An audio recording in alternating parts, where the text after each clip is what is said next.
Hi, and welcome to today's video. I'm Mary Felling, physical therapist.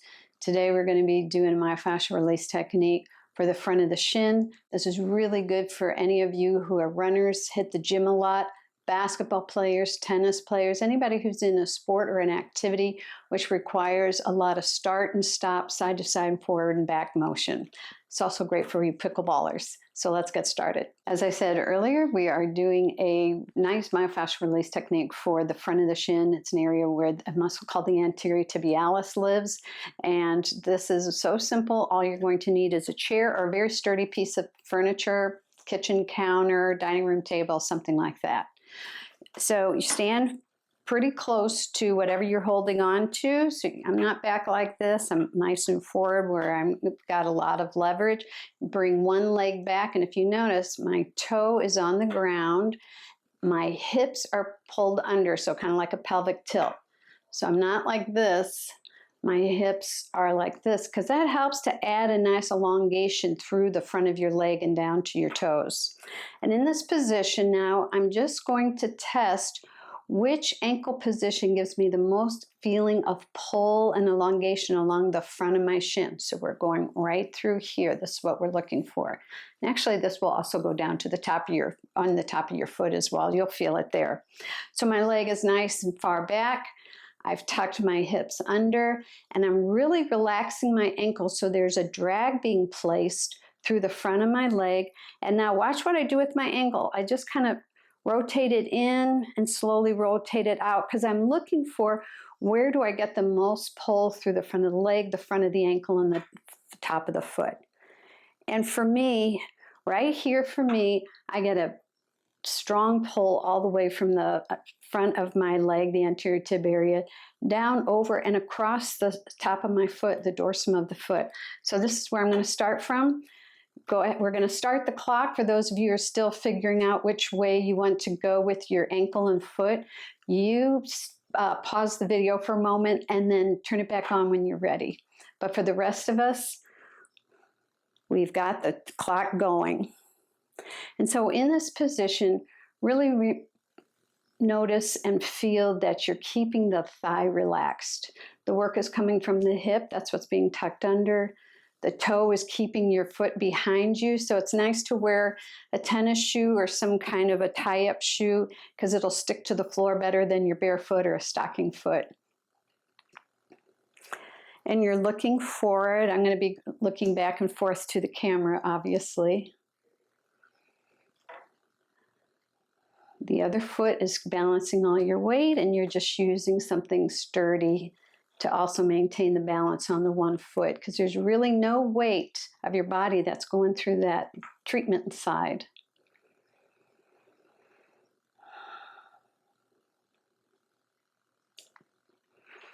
In the other videos, I always talk about the myofascial release approach. I practice the John Barnes myofascial release approach. And we're going to be here 5 minutes because what we know about fascia is that when it's bound down and tightened and dehydrated because of injuries like overuse and repetitive use, we have to give an elongation, that's a mechanical energy, or a compression for a minimum of 5 minutes to get that electrical flow going called the piezoelectric effect. And once we've been in an elongated or compressed position, which causes that mechanical energy to be placed into your system, the fascia starts that bioelectric flow, the piezoelectric effect, and moves it through your system. It's kind of like fascia is the copper wire in our body. And when it comes to those areas that are tight, knotted, and stiff, which is where you feel pain and discomfort or stiffness, it causes the fascia in that area to rehydrate, elongate, and soften. And so now you've got more elasticity, flexibility, less pain because you don't have the compression of the fascia around the muscles and nerves and ligaments and all these pain-sensitive structures. So if you're a runner, this is a really good one for you pickleballers. If you're at the gym doing any kind of squat work, weight work, if you're on the treadmill, this is really good for you. This would be a great one to come home afterwards, or if you're going to stay at the gym to cool down. This is a great one to add. It'll keep you being able to do your gym work for the next 30 years. And that's the whole idea of taking care of the body. You want to be able to do 20 years from now exactly what you're doing today.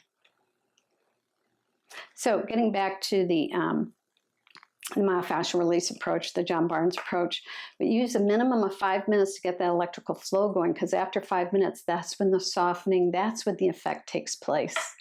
And so although in these videos, you'll see where I'm going to stop at 5 minutes, you go ahead and continue for a few more minutes, maybe 1 minute, maybe 10 minutes. You won't injure yourself, you just get more and more releases. What I mean by myofascial release is that area, as it starts to soften and it starts to rehydrate, you will feel a change. You might say, you know, I kind of feel like taffy melting, butter softening. You might feel less pain, might feel more of a elongated feeling. And those are signs you're getting a release in the area, but those don't happen until 5 minutes. If you feel a stretch or something before that, the muscle is starting to open. You're getting that elastin component reacting. And that's good too. We want everything, all the soft tissues, nice and flexible and strong. So we're coming up, we're in our last minute. And so at home, I would encourage you to try another 2 or 3 minutes. Some people don't always feel releases the first couple of times you do this. So make sure you're doing this every day for a minimum of 2 weeks to really start changing the fascial situation in your ankles, legs, knees. And this does help knee pain, by the way, too.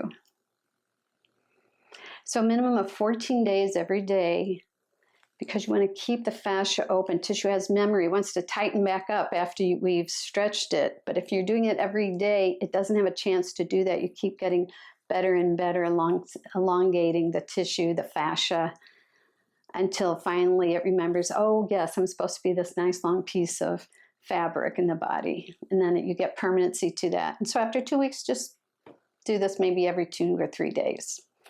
All right, so we're just past our 5 minutes.